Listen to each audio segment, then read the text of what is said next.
and be a leader and role model for my siblings because they were always watching me. And I'm glad they're all here today because graduating from Pomona College is more than just an accomplishment for me. It is an accomplishment for my entire family, and it is the beginning of many accomplishments to come. I would just like to take a second to tell my family to stand. Brittany and Cynthia, you too. I love you. Thank you.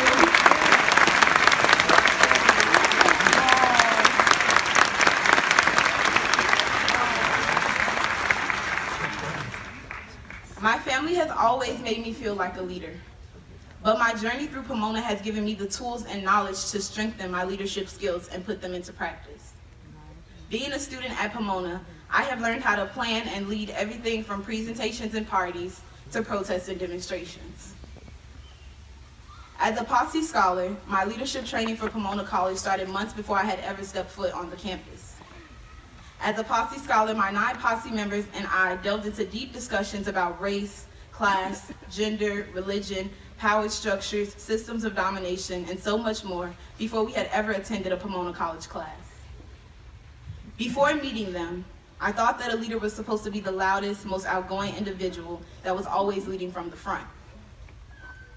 After spending time with my posse, I learned about many other leadership styles. Some of my posse members are leaders who listen more than they talk. Some of my posse members are leaders who use their voice to share thoughts of others in the group who weren't comfortable sharing. Some of my posse members are leaders who check in with everybody and do a lot of work behind the scenes to make sure that everyone feels supported. And these are only a few of the leadership skills I've learned from my posse over the years. I love my posse. I don't know how many of my classmates remember the events that took place during freshman orientation, because there were a lot. But one in particular stood out to me over the past 4 years.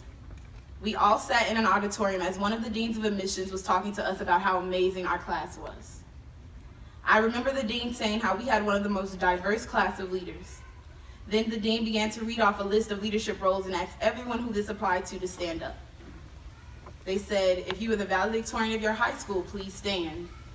If you're a captain of a sports team at your school, please stand. If you were president of your high school, please stand. If you worked on a grant with NASA, please stand. And I remember looking around the room and watching each of us stand for the various categories. And I was amazed and honestly a little intimidated. I can begin to imagine the things that this class would do when given the tools, funding, opportunity, and support. I have been blessed to have the support of my family, friends, staff members, and many great professors. Although as a freshman, I did not recognize how important and valuable their support would be in helping me become a leader on campus. In our freshman book discussion, I had the pleasure of meeting Dean Jan. As we were having our book discussion, Dean Jan asked my group, would we ask for help if we needed it? As we went around the room, everyone replied yes or maybe. And then it came to me, and I responded, no, I wouldn't ask for help. You see, coming into Pomona, I thought that a leader was supposed to do everything by themselves. And I wasn't used to asking for help and had no intentions on it. But the next semester, I ended up in Dean Jan's office trying to figure out how I was going to pick a major, fulfill my graduation requirements, and be successful at Pomona. Since then, my check-ins with her and asking for help from advisors, professors, and friends have become more frequent. So it's no surprise that a year later, when I found that I was pregnant, Dean Jan and my advisor, Professor Keela Tompkins, were some of the first people I went to on campus to seek support. I had no idea how I was going to manage being a full-time student and mom. I had never seen a student on campus with a child. After talking with many people, I had heard how difficult and how hard it would be to stay here and be a student and a mother. But if I gave up every time someone told me something was difficult or hard, I wouldn't be standing in front of you today, graduated with my daughter standing beside me.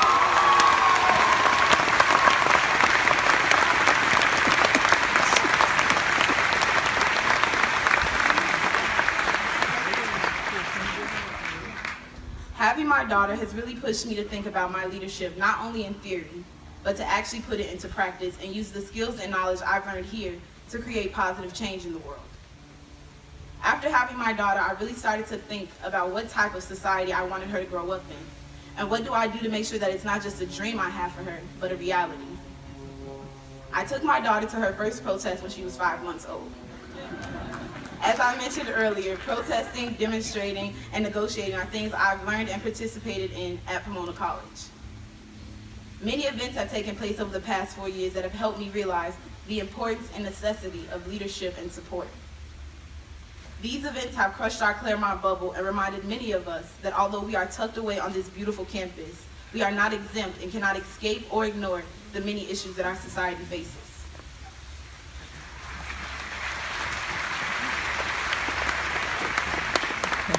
I cannot forget the Black Lives Matter protests on our campuses and around the world and all the work that Black Lives Matter continues to do and fight for. I cannot forget Ferguson or Baltimore. I cannot forget all of the events of this past presidential election and the things that were going on globally before and have been going on ever since. And I cannot forget the sorrow, pain, fear, and anger that covered our campuses in the weeks after and still linger on, as well as the struggles and work that students, staff, faculty, and workers continue to do both on and off the campus to make our school and society a better place. After 4 years, I would have to agree with Pomona that our school is full of amazing student leaders. The class of 2017 is proof of that. I've had the privilege of being surrounded by these great leaders in my classrooms, at dining halls, in protests and marches, and throughout the Claremont colleges. But to my class, I ask, what's next? How will you continue to develop and use the skills and knowledge you've learned here and continue to be a leader once you leave Pomona College? While thinking about everything going on in the world, including our current U.S. leadership and the various communities being attacked physically, mentally, systematically, and politically, how will you support other leaders in those communities? I know some of us may be worried about what's next. And with the various paths and journeys that we are about to take once we leave here, some of us may be unsure about how we will continue to lead and be successful. And to all of you, I say, it's going to be difficult and hard, but don't let that stop you. There are many paths to success and ways to lead. And when there are no footsteps to follow in, don't be afraid to make your own. And although your path is your own, remember that you have the support of your family and friends. And remember, don't be afraid to ask for help. Congratulations to you all, and I can't wait to see what we do next.